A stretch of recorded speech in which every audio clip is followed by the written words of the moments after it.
अस्सलाम वालेकुम students, I hope आप सब लोग अच्छे होंगे। आज मैं फिर हाज़िर हूँ वीडियो एक्सीलेंस के प्लेटफॉर्म पे। आज मैं आप लोगों के लिए एक लेक्चर लेकर आई हूँ जो कि मिड टर्म मतलब जो ग्रैंड क्यूजेज़ हैं उसके हवाले से आपने जो है किस तरह से CS 502 को ग्रैंड क्यूजेज़ में क्लियर करना है। मैंने फर्स्ट 2 लेक्चर्स दिए जिसमें मैंने एल्गोरिथम के फंडामेंट के बारे में बताया। बेसिक एल्गोरिथम होता क्या है, इसको क्यों पढ़ा जाता है, तो उसके बारे में बताया और प्रोग्राम को किस तरह इम्प्लीमेंट किया जाता है। ठीक है, तो आज आप लोगों को वही फर्स्ट लेक्चर है हमारा, जो आपके हैंड आउट्स हैं उसी में मैंने लेक्चर बनाया ताकि आप लोग अपने ग्रैंड क्यूजेज जो हैं वो अच्छे से क्लियर कर ले। तो यहाँ पर जो origin of the word algorithm है आपने उसके बारे में रीड कर लेना है एक दफ़ा। ठीक है, and algorithm in formal definitions, algorithm programming, ये मैंने आप लोगों को पहले बताया भी था, लेकिन अब भी मैं आपको थोड़ा थोड़ा टच जो है वो देती जाऊंगी ताकि आपको बेसिक्स कुछ चीज़ें कवर हो जाए और आप जो है ना इजीली आप ग्रैंड क्यूजेस को कवर कर सके।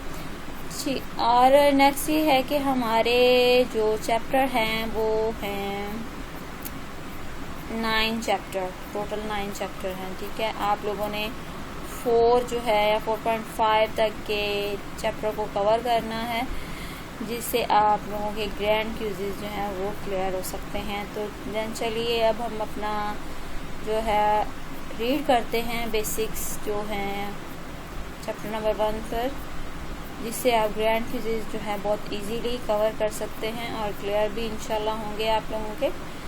इंट्रोडक्शन है, इंट्रोडक्शन में जैसे कि ये बताया हुआ है कि word algorithm comes for the name of the algorithm Muslim Abu Jafar और मोहम्मद इब्न मूसा ख़वारिज़मी। इस वजह से भी क्वेश्चन आ सकता है कि ये इसका ऑथर कौन था, इसको बनाने वाला कौन था, तो वो है अबू जाफ़र मोहम्मद इब्न मूसा ख़वारिज़मी। ठीक है, तो उसके बाद ये है कि ये पैदा कब हुआ, ठीक है, उसका सारा जो बायोडाटा है उसके बारे में वो पूछ सकते हैं।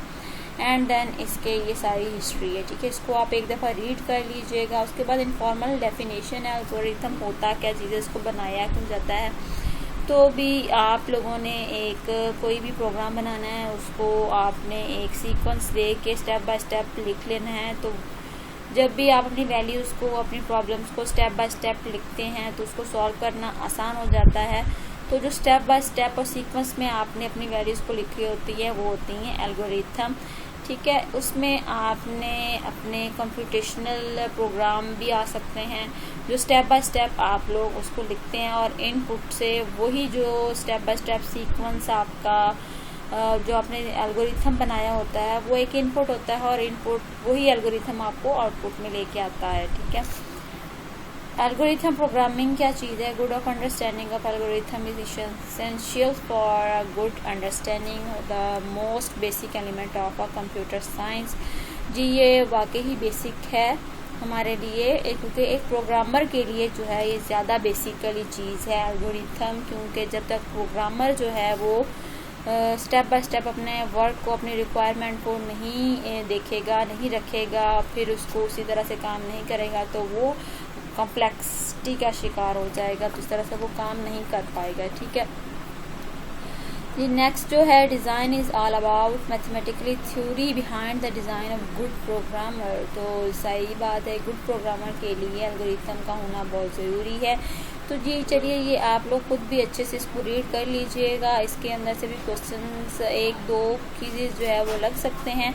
नेक्स्ट जो है इम्प्लीमेंट इश्यूज़। आपने जब अपने प्रोग्राम के ऊपर अपना एल्गोरिथम इम्प्लीमेंट करना है तो किस किस इश्यूज़ का आपको सामना करना पड़ेगा। ज़ाहिर बात, इशू तब होगा जब आप अपना एल्गोरिथम सही तरह से नहीं बनाएंगे।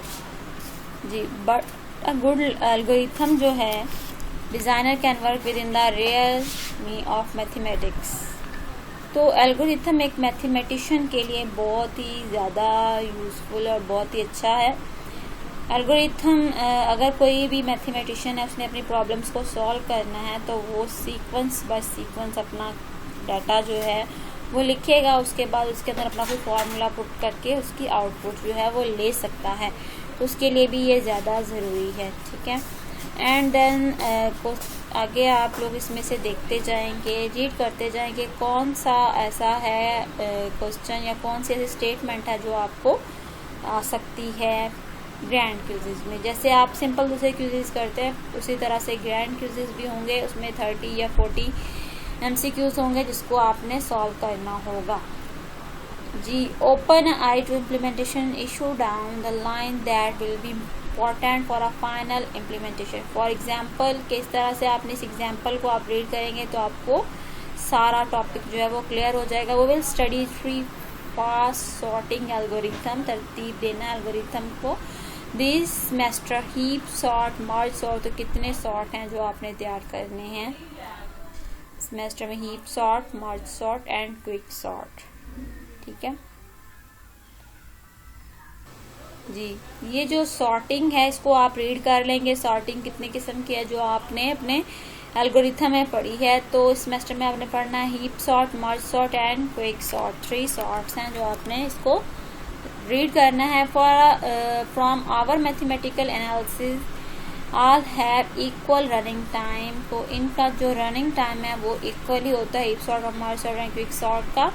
However, among the 3 bearing any extra considerations, quick sort is the fastest on virtually all modern machines। तो ये जो क्विक सॉर्ट है ये ज़्यादातर हमारी मॉडर्न मशीन्स के अंदर होता है। ठीक है, तो आप लोगों ने इस टॉपिक को आई थिंक सो समझ आ गई होगी कि इसमें हमने जो ऊपर जो टॉपिक पढ़े हैं उसमें क्या क्या था। ठीक है, इम्प्लीमेंट ऑफ इश्यूज में जैसे कि हमने पढ़ा कि हमने अपने एल्गोरिथम को किस तरह से अपने प्रोग्राम पे या कंप्यूटेशनल मशीन्स पर या अपने मैथमेटिशियन अपने प्रॉब्लम्स पर किस तरह से इम्प्लीमेंट कर सकता है। इशू आपको तभी होगा जब आप लोग अपने एल्गोरिथम को सही तरह से नहीं बनाएंगे। ठीक है, एल्गोरिथम एनालिसिस ऑफ एल्गोरिथम में क्या आ जाता है कि आपने एनालिसिस करना है कि एक एल्गोरिथम अच्छे से अच्छा किस तरह से बना सकते हैं। एक जो गुड एल्गोरिथम डिज़ाइन करने वाला होता है तो वो किस तरह से बनाता है। In order to design good algorithm we must first agree the criteria of measuring algorithm. तो सबसे पहले हमने क्राइटेरिया मेजर करना है कि हमारे पास स्टेटमेंट क्या है, आपने करना क्या है, उसकी आउटपुट आपको कैसे चाहिए। The emphasis in this course will be on the design of efficient algorithm। तो बेसिकली जो है आपको एफिशिएंट एल्गोरिथम चाहिए जिससे आप अपना एल्गोरिथम या अपना प्रॉब्लम जो है वो बिल्कुल अच्छे से सॉल्व कर सकते हैं। And hence we will measure algorithm in terms of amount of computational resources that the algorithm requires. ठीक है, आपको ऐसा एल्गोरिथम रिक्वायर चाहिए जिसमें एफिशिएंसी ज़्यादा हो। These resources include a mostly running time and memory depending on the application. There may be other elements that are taken into the account. ठीक है, तो ये डिपेंड करता है आपके एप्लीकेशंस पर भी, आपने जो अपना प्रोग्राम रन करना है उसकी एप्लीकेशन पर भी डिपेंड करता है। Such as a number disk है, ठीक है, लोकल डिस्क है, कोई हार्ड डिस्क है, तो उस पर असेसिंग डेटाबेस प्रोग्राम और the communication bandwidth in a networking application. तो आपका नेटवर्क जो है, आपकी जैसे विंडो जो आप यूज़ कर रहे हैं, जैसे कोई भी ऑपरेटिंग सिस्टम यूज़ कर रहे हैं, तो उसकी नेटवर्किंग पे डिपेंड करता है आपका एल्गोरिथम भी। मतलब अगर आपने एल्गोरिथम ठीक बनाया है, आपका एल्गोरिथम के मुताबिक जो ऑपरेटिंग सिस्टम है वो भी सही काम कर रहा है, तो आपका आउटपुट जो प्रोग्राम है उसकी आउटपुट जो है वो आपको डेफिनेटली सही मिलेगी। ठीक है जी, आपने इसको रीड करना है क्योंकि एल्गोरिथम एक तरह से एक लाइफ साइकिल की तरह है। जैसे ही आपने एक एल्गोरिथम स्टेप बाय स्टेप लिखा, उसको रन करवाया, उसके ऊपर अपना प्रोग्राम इम्प्लीमेंट किया एंड फिर उसको रन किया। रन करने के बाद आपको एक आउटपुट मिल गई, आप उसको दोबारा करते जाओगे तो वो एक तरह से साइकिल बन जाएगा। साइकिल नॉट आ चलाने वाली साइकिल, ये वो साइकिल है जो मतलब एक पूरा चक्कर लगाती है। ठीक है, पूरा चक्कर मतलब एक प्रोग्राम एल्गोरिथम से लेके प्रोग्राम के आउटपुट तक का, ठीक है। Also one of our luxurious we will have in this course is to be able of assume, जैसे ही आप लोग अगर आप उसको अच्छे से पढ़ लोगे तो आप इतने एबिलिटी आप लोगों के अंदर आ जाएगी कि आप लोग अच्छे से अच्छा एल्गोरिथम बना सकते हैं और बहुत अच्छा डिज़ाइनर भी एल्गोरिथम का बन सकते हैं, ठीक है। मॉडल ऑफ कंप्यूटेशन पे आप अगर कंप्यूटर की मशीन आपने एक बनानी है तो आपने उसके अंदर किस तरह से क्या क्या चीज़ को रखना है, ठीक है। तो उस के लिए देखिए another goal that we will have in this course is that our analysis be independent as possible of the variations in machine। तो मशीन के अंदर क्या होना चाहिए, operating system, compiler, programming language, unlike a programs, algorithm to be understood primary by people के ज़रिए, मतलब किस लोगों के ज़रिए, प्रोग्रामर्स के ज़रिए आपने उसको चेक करवाना है, नॉट अ मशीन, एक मशीन्स नहीं, प्रोग्रामर्स, ठीक है। इस पर प्रोग्रामर्स आएंगे।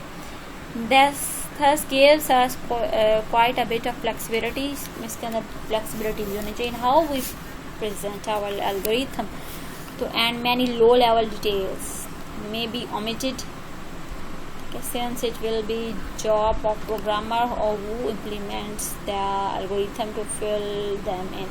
तो किस तरह से एक प्रोग्रामर जो है अपने काम को, अपने टास्क को एल्गोरिथम पर लेके आता है और किस तरह से वो अपने कंप्यूटर से अपना काम निकलवाता है, ठीक है। But in the order is to say anything meaningful about an algorithm it will be import for us to set. तो इसमें एक चीज़ है दोस्तों, किस तरह से आपने अपने क्यूज़ को अटैम्प्ट करना है। तो उसके लिए आपको जो MCQs बन रहा है, आइडली दिस, ये वाली जो लाइन है, ideally this model should be reasonable abstraction of a standard generic single processor machine, ठीक है। We call this model random access machine. तो ये लाइन आप लोगों ने इसको देख लेनी है। सॉरी, नेक्स्ट जो है रैम के बारे में है। इसके अंदर कंप्यूटेशनल नोटेशंस हैं और साइज़ है, इसको आप लोगों ने अच्छे से रीड कर लेना है क्योंकि इसके अंदर से भी जो है आपके क्यूज़ आएंगे, ठीक हो गया। अगर मैं आपको पढ़ाती जाऊंगी तो इस तरह से वीडियो हमारी जो है वो बहुत ज़्यादा लंबी हो जाएगी क्योंकि बहुत इंटरेस्टिंग सब्जेक्ट है ये, ठीक है। नेक्स्ट है टू डायमेंशन मैक्सिमा। आप टू डायमेंशन किस तरह से लेते हैं, अपने मैथ में पढ़ा होगा, 1 डायमेंशन, 2 डायमेंशन, 3 डायमेंशन। तो 2 डायमेंशन में जो चीज़ आती है वो XY प्लेन आता है, XY प्लेन सॉरी। तो XY प्लेन में अगर आप लोग आते हैं तो ये चीज़ है एग्जाम्पल हमारे पास, जिसके अंदर हमने मैक्सिमल पॉइंट्स बनाने हैं, ज़्यादा से ज़्यादा नंबरिंग वाले, और वो आप लोगों ने X और Y पे जो पॉइंट्स रखने हैं वो पॉइंट्स आपके इवन में होने चाहिए, मतलब जुफ्त तादाद में होने चाहिए। तो आपने वो रखने हैं और यहाँ पर आपने मैक्सिमल पॉइंट्स को नोट करना है, जो ज़्यादा से ज़्यादा पॉइंट्स हो गए, ठीक है, जो आपने अपने हाई लेवल पे अपना काम लेके जाना है, ठीक है। और उसके बाद ब्रूट फोर्स एल्गोरिथम है। ब्रूट फोर्स एल्गोरिथम पर अगर आप आते हैं तो उसके लिए ये एक फॉर्मूला टाइप चीज़ है जिसके आपने अप्लाई करना है with initial set of points, ठीक है। तो इसी के अगेंस्ट एक प्रोग्राम भी है, मैक्सिमा पॉइंट्स के अगेंस्ट ये एक प्रोग्राम है। तो इसके अंदर भी देखिए स्टेप बाय स्टेप ही पूरा जो है वो लिखा हुआ है। ये लूप से हम जो है फॉर लूप है, डू वाइल लूप है, तो इसके अंदर इफ़ कंडीशंस भी हैं, तो इफ़ नेक्स्ट जो एक ग्राफ है, ये सारे मैक्सिमम पॉइंट के हैं, मैक्सिमा पॉइंट के, जिसके अंदर डोमिनेट किया गया है हर एक चीज़ को, जैसे कि 7 और 13, इसमें से 13 है तो 4, 11 ये एक ही सीरीज़ में आते हैं, ठीक है। इसी तरह से ये चीज़ भी एक ही सीरीज़ में आती है। बेसिकली इसका रनिंग टाइम भी देखा गया कि ये पॉइंट कब लिया गया और ये सेकंड पॉइंट कब है और थर्ड पॉइंट कब लिया गया है। तो ये इसका जो है रनिंग टाइम भी डिपेंड करता है कि किस टाइम पे किस पॉइंट पे जाकर ये प्रोग्राम हमारा टर्मिनेट हुआ था, ठीक है। रनिंग टाइम एनालिसिस पे आ जाएं तो रनिंग टाइम एनालिसिस पे हमारे पास जितने हैं पीछे ग्राफ्स हैं वो भी हमारी एक एग्जांपल्स बन सकती हैं।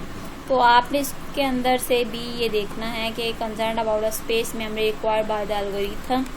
ठीक है, आपको जो है एल्गोरिथम के लिए कितनी मेमोरी चाहिए, स्पेस कितनी चाहिए।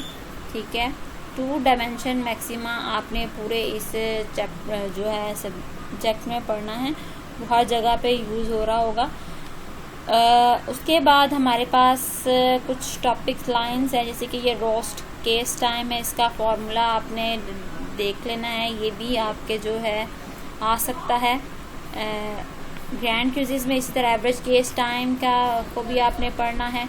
ठीक है, और ये उसका फॉर्मूला भी देखना है। ठीक है, ब्रूट फोर्स मैक्सिमा एल्गोरिथम में यहाँ पर फिर वही चीज़ आ रही है सेम, इसके अंदर बार बार एक ही चीज़ को अप्लाई किया गया। यहाँ पर एक छोटा सा प्रोग्राम है, मतलब एक क्वेश्चन है जो उसको हल किया गया है।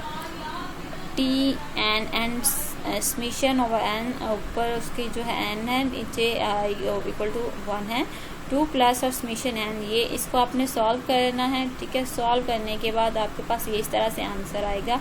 तो इस तरह से भी आपके पास ग्रैंड क्विज़ आ सकता है। आपके पास ये वाली स्टेटमेंट लिखी होगी, आपने उसका आंसर इस तरह से देना होगा। ठीक है, रनिंग टाइम एनालिसिस में आप लोगों ने ज़्यादातर इस फार्मूला को देखना है, यानी कि पीछे जो हमने फार्मूला पढ़ किया है ये भी एक रनिंग टाइम एनालिसिस है कि ये प्रोग्राम कितने टाइम पे रन हो सकता है।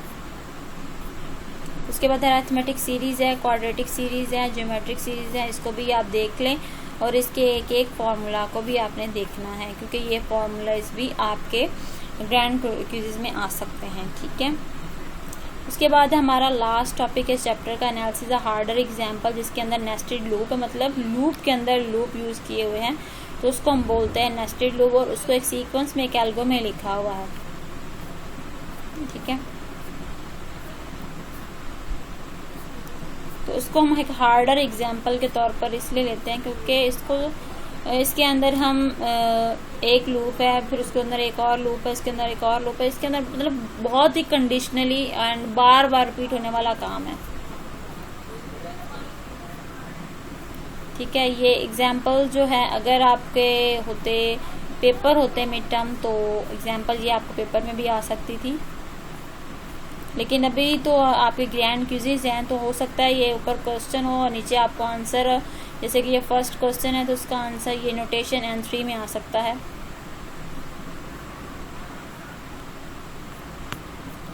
बाकी का जो है सिर्फ इसमें है प्लेन स्वीप एल्गोरिथम, ये भी बहुत मोस्ट इम्पॉर्टेंट है, इसको आप लोगों ने रीड करना है। तो मैं आपको एक दफ़ा बता दूं कि स्वीप में जो है वो लगातार आपका 2 डायमेंशन प्लेन पे लगातार आपका प्रोग्राम जो है कंटिन्यूसली चलता रहता है, उसका टर्मिनेट नहीं होता। तो इसकी एग्जांपल आप देखें कि इसको एक प्लेन स्वीप इस तरह से एक लाइन क्रिएट, जैसे कि ये स्टैक बना हुआ है, ये स्टैक है, तो ये कंटिन्यूसली जो है अपना प्रोग्राम इसमें चलता रहता है, तो इसका टर्मिनेट का कोई ऑप्शन नहीं आता। इसको हम स्वीप लाइन के तरह भी ग्राफ में जाहिर कर रहे हैं।